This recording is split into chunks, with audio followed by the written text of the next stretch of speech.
This is the HTC 10, HTC's latest flagship smartphone. By now, you've probably heard some pretty good things about this phone, whether it's been through our unboxing videos, our first look videos, or from others. HTC has had a rough year in 2015, where it released the HTC One M9, which tried to carry on the success of the One M8 and One M7.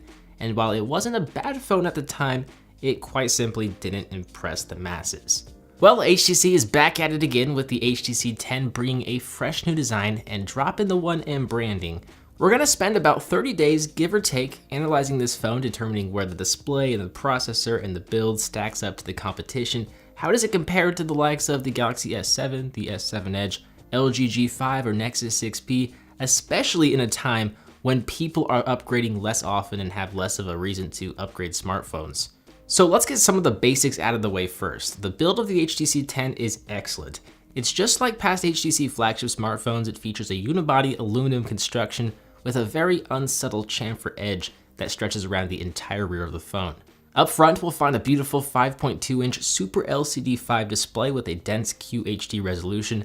There's a home capacitive touch navigation button that doubles as a fingerprint scanner. Flanked on either side is a back and multitasking capacitive touch button. What we don't see are those stereo front-facing speakers. There is a top speaker grille and a bottom-facing speaker grille, but they aren't exactly the same as the front-facing stereo speakers found in previous flagship smartphones. I'll be sure to spend some time with these speakers over the course of the next month or so to see how they compare. Of course, the 10 is running HTC Sense on top of Android 6.0 Marshmallow. HTC has actually worked with Google to remove a lot of the bloatware and the duplicate applications.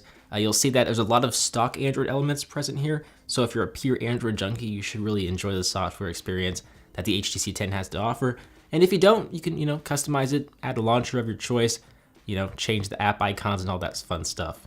But powering the phone is a Snapdragon 820 quad-core processor paired with 4 GB of RAM and an Adreno 530 GPU.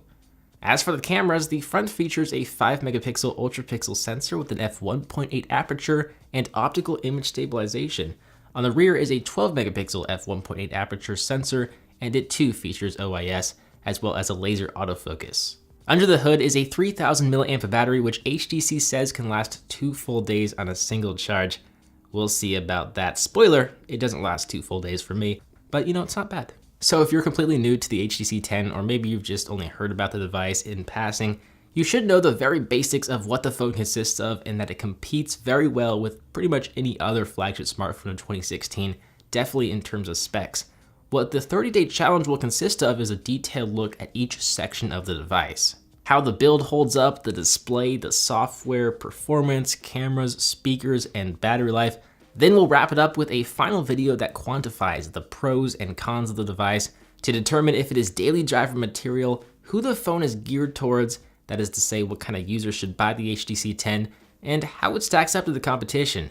So with that said, if you have any questions or concerns, leave them in a comment below and make sure you are subscribed to Phone Dog so you don't miss a single HTC 10 challenge video. As always, I'm BoHD from PhoneDog.com. I hope you enjoyed this video. Thank you for watching. As always, I'm BoHD. I'll see you guys in the next one. See ya.